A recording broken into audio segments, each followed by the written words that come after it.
നമസ്കാരം, മലയാളി വാർത്തയിലേക്ക് സ്വാഗതം. റഷ്യൻ ആകാശത്ത് ചീറിപ്പാഞ്ഞ് ആക്രമണം നടത്താൻ തയ്യാറെടുത്ത യുക്രൈൻ പോർ വിമാനമാണ് റഷ്യ പിളർത്തിയത്. ശത്രുക്കൾക്കൊന്ന് തൊടാൻ പോലും കഴിയില്ലെന്ന് അമേരിക്കൻ ടാഗ് ലൈനിട്ട F-16 തകർത്തെറിഞ്ഞ് ട്രംപിനിട്ട് പൊട്ടിച്ച പുടിന്റെ നടപടിയിൽ കലിയിളകി നിൽക്കുകയാണ് വൈറ്റ് ഹൌസ്. അമേരിക്കൻ ആയുധ കച്ചവടത്തിൽ പ്രധാനിയാണ് F-16 ഫൈറ്റർ ജെറ്റുകൾ. അത് ഇത്രയും ഉള്ളൂ എന്ന് ലോകത്തിനു മുന്നിൽ കാണിച്ചു കൊടുത്ത പുടിനോട് പിന്നെ എങ്ങനെ ട്രംപിന് കലിയിളകാതിരിക്കും? ഇസ്രയേൽ വിറയ്ക്കുന്നത് അവരുടെ ആയുധപ്പുരയിലും F-16 ഒരു വിശാല ശേഖരമുണ്ട്. അമേരിക്കയിൽ നിന്നും ഇസ്രയേൽ വാങ്ങിയ ആധുനിക യുദ്ധവിമാനങ്ങളുടെ കരുത്തിലാണ് ഇസ്രയേൽ പശ്ചിമേഷ്യയെ മുൾമുനയിൽ നിർത്തുന്ന ആക്രമണങ്ങൾക്ക് തുടക്കമിട്ടിരിക്കുന്നത്. ലെബനനിലും സിറിയയിലും യമനിലുമെല്ലാം ആക്രമണം നടത്തുന്നതിന് ഇസ്രയേലിന് കരുത്തു പകരുന്നതും ഈ വിമാനങ്ങളാണ്. അമേരിക്കൻ ആയുധങ്ങൾക്കൊപ്പം F-16 പോലുള്ള ആധുനിക യുദ്ധവിമാനങ്ങൾ ഇസ്രയേലിന്റെയും കരുത്താണ്. ഇസ്രയേലിന്റെ മാത്രമല്ല, മറ്റ് അമേരിക്കൻ സഖ്യകക്ഷികളുടെയും ആയുധ കലവറയിലെ സുപ്രധാന ആക്രമണകാരിയാണ് ഈ F-16 യുദ്ധവിമാനങ്ങൾ. ശത്രുക്കൾക്ക് വെടിവെച്ചിടാൻ ഏറെ ബുദ്ധിമുട്ട് നേരിടുന്ന തരത്തിലുള്ള ഒരു ഫൈറ്റർ ജെറ്റാണിത്. മിന്നൽ വേഗത്തിൽ ആക്രമണം നടത്തി അപ്രത്യക്ഷമാകാൻ കഴിവുള്ള ഈ അമേരിക്കൻ യുദ്ധവിമാനങ്ങളുടെ സകല അഹങ്കാരങ്ങളും തകർക്കുന്ന നീക്കമാണ് റഷ്യ ഇപ്പോൾ നടത്തിയിരിക്കുന്നത്. ഏപ്രിൽ 12-ന് റഷ്യക്കെതിരെ ആക്രമണം നടത്താൻ യുക്രൈൻ സൈന്യം നിയോഗിച്ച F-16 യുദ്ധവിമാനമാണ് റഷ്യ അനായാസം വെടിവെച്ചിട്ടിരിക്കുന്നത്. ഇതോടെ റഷ്യയുമായുള്ള സംഘർഷത്തിൽ നഷ്ടപ്പെട്ട F-16 യുദ്ധവിമാനങ്ങളുടെ എണ്ണം 2ആയി. യുക്രൈനിയൻ പ്രസിഡന്റ് വൊളോഡിമിർ സെലൻസ്കിയും F-16 തകർക്കപ്പെട്ടത് ഔദ്യോഗികമായി സ്ഥിരീകരിച്ചിട്ടുണ്ട്. യുദ്ധ ദൗത്യത്തിനിടെ കൊല്ലപ്പെട്ടിരിക്കുന്നതാകട്ടെ ക്യാപ്റ്റൻ പാവ്ലോ ഇവാനോവ് എന്ന യുക്രൈനിന്റെ ഏറ്റവും മികച്ച പൈലറ്റ് കൂടിയാണ്. റഷ്യയുമായി നിർണായകമായ പോരാട്ടം, അതായത് യുദ്ധം മൂർധന്യാവസ്ഥയിൽ എത്തി നിൽക്കുമ്പോഴാണ് ഇപ്പോൾ യുക്രൈൻ സേനയ്ക്ക്, വ്യോമസേനയ്ക്ക് കനത്ത തിരിച്ചടി ഉണ്ടായിരിക്കുന്നത്. പാവ്ലോ ഇവാനോവ് യുക്രൈൻ വ്യോമസേനയുടെ കരുത്തനാണ്. ഈ തലകൂടിയാണ് റഷ്യ F-16 പിളർന്നിരിക്കുന്നത്. അമേരിക്കയുടെ വിദഗ്ധ പരിശീലനം ലഭിച്ച ഈ പൈലറ്റിന്റെ നഷ്ടം യുക്രൈനെ സംബന്ധിച്ചിടത്തോളം ഇരുട്ടടിയാണ്. F-16 എല്ലാ വശങ്ങളും കൃത്യമായി അറിയാവുന്നത് പാവ്ലോവിനാണ്. റഷ്യക്കെതിരെ കുറ്റം ആരോപിച്ച് സെലൻസ്കി രംഗത്ത് വന്നിട്ടുണ്ട്. ഈ സംഭവം അന്വേഷിക്കാൻ ഒരു ഇന്റർ ഡിപ്പാർട്ട്മെന്റൽ കമ്മീഷൻ രൂപീകരിച്ചിട്ടുണ്ടെന്നും സെലൻസ്കി വ്യക്തമാക്കി. നിലവിൽ ഇതുവരെ യുക്രൈന്റെ 2 F-16 വിമാനങ്ങൾ തകർത്തതായാണ് സ്ഥിരീകരിച്ചിട്ടുള്ളതെങ്കിലും മറ്റു 100 കണക്കിന് യുദ്ധവിമാനങ്ങൾ ഇതിനകം തന്നെ റഷ്യൻ ആക്രമണത്തിൽ തകർക്കപ്പെട്ടിട്ടുണ്ട്. അമേരിക്കയും മറ്റ് നാറ്റോ രാജ്യങ്ങളും ആകാശത്ത് സൃഷ്ടിച്ച സുരക്ഷാ കവചങ്ങൾ തകർത്താണ് രണ്ടാമത്തെ F-16 വിമാനവും റഷ്യൻ സേന പൊട്ടിച്ചത്. ഒരു F-16 വിമാനത്തിന്റെ അടിസ്ഥാന വില തന്നെ $63 ദശലക്ഷം വരും. കഴിഞ്ഞ ഓഗസ്റ്റിൽ അമേരിക്കൻ നിർമ്മിത വിമാനം ആദ്യമായി രാജ്യത്ത് വിന്യസിച്ചതിന് തൊട്ടു പിന്നാലെയാണ് ആദ്യത്തേത് നശിപ്പിക്കപ്പെട്ടിരുന്നത്. അതിന്റെ പൈലറ്റ് വ്യക്തമല്ലാത്ത സാഹചര്യത്തിൽ കൊല്ലപ്പെടുകയും ചെയ്തിരുന്നു. ഈ സംഭവവും ഒരു നീണ്ട അന്വേഷണത്തിന് കാരണമായിരുന്നു. ഇതിന്റെ യഥാർത്ഥ വസ്തുതയും ഇതുവരെ യുക്രൈനോ അമേരിക്കയ്ക്കോ കണ്ടുപിടിക്കാൻ കഴിഞ്ഞിട്ടില്ല എന്നാണ് വിവരങ്ങൾ. റഷ്യയുടെ സുഖോയ് 35മായി വ്യോമാക്രമണത്തിൽ മത്സരിക്കാൻ അമേരിക്കയുടെ F-16 കഴിയില്ലെന്നത് ഒരിക്കൽ കൂടി ലോകത്തിനു മുന്നിൽ ഇപ്പോൾ തെളിഞ്ഞിരിക്കുകയാണെന്ന് റഷ്യൻ അധികൃതർ വ്യക്തമാക്കിയിരിക്കുന്നത്.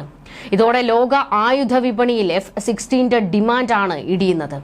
എന്നാൽ ഈ വിമാനങ്ങൾ വാങ്ങിക്കൂട്ടിയ അമേരിക്കൻ സഖ്യകക്ഷികളും ഇപ്പോൾ വലിയ ആശങ്കയിലാണ്.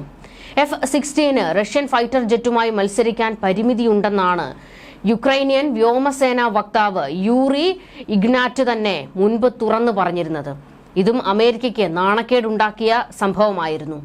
ഈ പ്രതികരണം വന്ന് ഒരു മാസത്തിന് ശേഷമാണ് ഇപ്പോൾ രണ്ടാമത്തെ F-16 റഷ്യ വെടിവെച്ചിട്ടിരിക്കുന്നത്. വ്യോമയുദ്ധത്തിൽ യുക്രൈന്റെ കൈവശമുള്ള അമേരിക്കൻ യുദ്ധവിമാനങ്ങൾക്ക് നേരിട്ട് മത്സരിക്കാൻ കഴിയില്ല. സുഖോയ് 35മായി പിടിച്ചു നിൽക്കാൻ അമേരിക്കയുടെ F-16 കഴിയില്ല. ഇതായിരുന്നു അന്ന് ഇഗ്നാറ്റ് തുറന്നടിച്ചിരുന്നത്.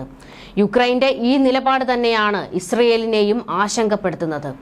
റഷ്യയുമായി ഏറെ അടുപ്പമുള്ള ഇറാന് അമേരിക്കൻ ആയുധങ്ങളെയും യുദ്ധവിമാനങ്ങളെയും തകർക്കാനുള്ള സംവിധാനങ്ങൾ റഷ്യ ഇതിനകം തന്നെ നൽകി കഴിഞ്ഞിട്ടുണ്ടാകാം എന്നാണ് ഇസ്രയേൽ സംശയിക്കുന്നത്. ആണവ കരാറിൽ ഒപ്പിട്ടില്ലെങ്കിൽ ഇറാനിൽ ബോംബിടുമെന്ന അമേരിക്കൻ പ്രസിഡന്റ് ഡൊണാൾഡ് ട്രംപിന്റെ ഭീഷണിയെ മൂന്നാം ലോക മഹായുദ്ധം വിളിച്ചു വരുത്തുമെന്ന് മുന്നറിയിപ്പ് നൽകുകയായിരുന്നു റഷ്യൻ പ്രസിഡന്റ് വ്ളാഡിമിർ പുടിൻ തിരിച്ചടിച്ചത്. അതായത് ഇറാൻ വിഷയത്തിൽ തന്നെ അമേരിക്കയും റഷ്യയും തമ്മിൽ ഒന്ന് ഇടഞ്ഞു നിൽക്കുകയാണ്. അതിന്റെ കൂട്ടത്തിലാണ് F-16 തകർത്തെറിഞ്ഞുകൊണ്ട് കനത്ത ഒരു പ്രഹരം അമേരിക്കയ്ക്ക് റഷ്യ കൊടുത്തത്. ഇതോടുകൂടി ട്രംപ് കലിയിളകി നിൽക്കുകയാണ്. ഇതാദ്യമായിട്ടൊന്നുമല്ല അമേരിക്കയുടെ F-16 റഷ്യ തകർത്തെറിയുന്നത്. അമേരിക്കൻ പ്രസിഡന്റായി ഡൊണാൾഡ് ട്രംപ് ചുമതല ഏറ്റെടുക്കുന്നതിന് മുൻപ് തന്നെ അമേരിക്കൻ സൈനിക സഖ്യത്തിന് പ്രഹരമേൽപ്പിച്ചിരുന്നു റഷ്യൻ സൈന്യം.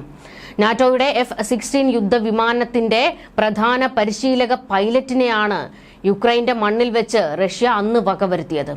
മുൻപിതേ മണ്ണിൽ വെച്ച് F-16 വിമാനങ്ങളും റഷ്യൻ സൈന്യം നശിപ്പിച്ചിട്ടുണ്ട്. അമേരിക്കയുടെ ഏറ്റവും പുതിയ യുദ്ധവിമാനങ്ങളിൽപ്പെട്ട F-16 പറത്താൻ യുക്രൈൻ പൈലറ്റുമാർക്ക് പരിശീലനം നൽകിയിരുന്ന ഡാനിഷ് ഇൻസ്ട്രക്ടർ ജെബ് ഹാൻസനാണ് റഷ്യൻ മിസൈൽ ആക്രമണത്തിൽ അന്ന് കൊല്ലപ്പെട്ടത്. ഇതോടെ യുക്രൈൻ ആയുധങ്ങൾ മാത്രമല്ല പരിശീലകരെയും അമേരിക്കയുടെ നേതൃത്വത്തിൽ നൽകുന്നുണ്ടെന്ന് റഷ്യ തിരിച്ചടിച്ചിരുന്നു. ഇത് വലിയ നാശത്തിനാണ് വഴിവെക്കുക എന്നും അന്ന് ബൈഡന് ഒരു മുന്നറിയിപ്പ് എന്നോണം പുടിൻ കൊടുത്തിരുന്നു. ഇങ്ങനെ യുക്രൈനെ സഹായിക്കാൻ എത്തിയ നാറ്റോ സഖ്യത്തിന്റെ അനവധി പരിശീലകർ യുക്രൈനിൽ വെച്ച് തന്നെ കൊല്ലപ്പെട്ടിട്ടുണ്ട്. റഷ്യക്കെതിരായ യുദ്ധത്തിന് യുക്രൈനിലേക്ക് നാറ്റോ സൈനികരെ അയക്കണമെന്ന ചില സഖ്യരാജ്യങ്ങളുടെ നിലപാടിനെ അമേരിക്ക എതിർക്കാൻ കാരണം തന്നെ വലിയ ആൾനാശം നേരിടേണ്ടി വരുമെന്ന തിരിച്ചറിവിലാണ്. അമേരിക്കയുടെ ഈ വാദത്തെ സാധൂകരിക്കുന്ന സംഭവമാണ് F-16 പരിശീലകന്റെ മരണത്തോടെ വീണ്ടും നടന്നത്. റഷ്യൻ ആക്രമണത്തിൽ കൊല്ലപ്പെട്ട ജെബ് ഹാൻസൺ F-16 ജെറ്റുകൾ പറത്തുന്നതിൽ വൈദഗ്ധ്യമുള്ള ആളായിരുന്നു. F-16 യുദ്ധവിമാനങ്ങൾ പ്രവർത്തിപ്പിക്കാൻ യുക്രൈൻ സൈന്യത്തിലെ 100 കണക്കിന് ആൾക്കാർക്ക് ജെബ് പരിശീലനം നൽകിയിട്ടുണ്ട് എന്നായിരുന്നു വിവരങ്ങൾ. റഷ്യൻ മാധ്യമങ്ങളും ഇത് ഏറെ പ്രാധാന്യത്തോടെ റിപ്പോർട്ട് ചെയ്യുകയും ചെയ്തിരുന്നു. അതേസമയം അമേരിക്കൻ സഖ്യകക്ഷിയായ ഡെൻമാർക്കോ റഷ്യൻ പ്രതിരോധ മന്ത്രാലയമോ ഇതേക്കുറിച്ച് ഔദ്യോഗികമായി പ്രതികരിച്ചിട്ടില്ല. യുക്രൈനിലേക്കുള്ള പാശ്ചാത്യ ആയുധ കയറ്റുമതി സംഘർഷം വ്യാപിപ്പിക്കുകയേ ഉള്ളൂവെന്നും F-16 ജെറ്റുകൾ എത്തിക്കുന്നത് ശത്രുതയുടെ വ്യാപ്തി വർദ്ധിപ്പിക്കുമെന്നും റഷ്യ ആവർത്തിച്ച് മുന്നറിയിപ്പ് കൊടുത്തുകൊണ്ടേയിരുന്നു. അമേരിക്കൻ പ്രസിഡന്റ് സ്ഥാനത്ത് ജോ ബൈഡൻ ആയാലും ട്രംപ് ആയാലും യുക്രൈൻ വിഷയത്തിൽ ഒരടി പിന്നോട്ട് പോകില്ല എന്ന് റഷ്യ ആദ്യം തന്നെ നിലപാട് സ്വീകരിച്ചിരുന്നു. അത്യാധുനിക ആണവായുധങ്ങൾ യൂറോപ്പിലുടനീളം വിന്യസിച്ച് റഷ്യയുടെ ഭീഷണി ചെറുക്കണമെന്ന് യുക്രൈൻ മുൻപ് അമേരിക്കയോട് ആവശ്യപ്പെട്ടിരുന്നു. എന്നാൽ അത്തരത്തിലുള്ള കടന്നകൈ പ്രയോഗങ്ങൾക്ക് നിൽക്കില്ല എന്ന് അമേരിക്കൻ ഭരണകൂടം തന്നെ യുക്രൈന് മുന്നറിയിപ്പ് കൊടുത്തിരുന്നു. അതിമാരക ആയുധങ്ങൾ യുക്രൈനിലേക്ക് എത്തിക്കുന്നതിനെയും അതിന് യുക്രൈൻ സൈന്യത്തിന് പരിശീലനം കൊടുക്കുന്ന പരിശീലകരെയും ഉൾപ്പെടെ തകർത്തെറിയുകയാണ് റഷ്യ ചെയ്തുകൊണ്ടിരിക്കുന്നത്.